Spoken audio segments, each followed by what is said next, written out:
जय झूलेलाल दोस्तों। अॼु असां ठाहींदासीं सिंधी सेसा वारा पीला चांवर जेके असां चेटीचंड ते चंड ते ठाहींदा आहियूं। उन खां सवाइ विस्पति जे ॾींहुं घणनि ई घरनि में इहे पीला चांवर ठहंदा आहिनि। खुंभ जे प्रसाद में बि असां इहे पीला चांवर ठाहींदा आहियूं। अचो त शुरू था कयूं पिया। जय झूलेलाल दोस्तों, मां मुस्कान आहूजा और तव्हांजो स्वागत आहे मुंहिंजे चैनल हुनर मुस्कान का सिंधी ते।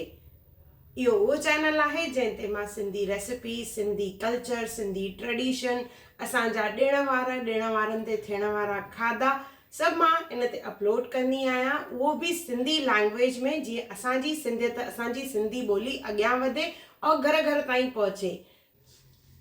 त वीडियो ज़रूर ॾिसजो, पसंदि अचेव त लाइक शेयर और सब्सक्राइब ज़रूर कजो। पंहिंजे माइटनि और दोस्तनि ताईं इहे वीडियो ज़रूर पहुचाइजो, जीअं कंहिंखे अगरि ज़रूरत हुजे त उन ताईं इहो वीडियो पहुचे। सभिनी खां पहिरियों इन्हनि चांवरनि लाइ चणनि जी दाल जो इस्तेमालु थींदो, त मां हिते अधु कोप चणनि जी दाल खई आहे। उनखे धोई करे असां 2 कलाक पुसाए रखंदासीं। ॾिसो 2 कलाकनि खां पोइ दाल जेका आहे फुंडी वई आहे, त इनखे असां धोई वठंदासीं पहिरियों। और गॾु मां हिते खई आहिनि चांवर, 1.5 कोप चांवर खई आहिनि, इन्हनि खे बि धोई रखियो आहे मां। हाणे असां हिन मां ठाहींदासीं चांवर। त हिकु बासण खणंदासीं, सिपरी या ॿी काई जीअं हिन वांगुरु तई तव्हांखे खणणी हुजे। उन में सभिनी खां पहिरियों विझंदासीं पाणी। 1.5 कोप मां चांवर खया आहिनि, त मां हिते 4 कोप पाणी विझंदमि। हूअं चांवरनि में लॻभॻि डबल पाणी विझिबो आहे, पर हिते दाल बि आहे, इन जे करे थोरो पाणी वधीक विझी रही आहियां, 1 कोप वधीक।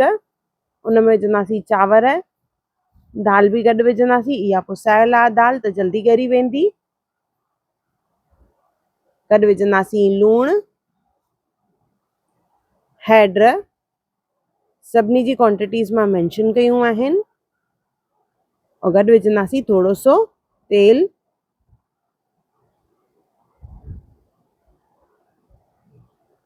इहे चांवर जेके आहिनि असां सेसा में यूज़ कंदा आहियूं। तंहिंखां सवाइ विस्पति जे ॾींहुं घणनि ई घरनि में इहे पीला चांवर ठहंदा आहिनि।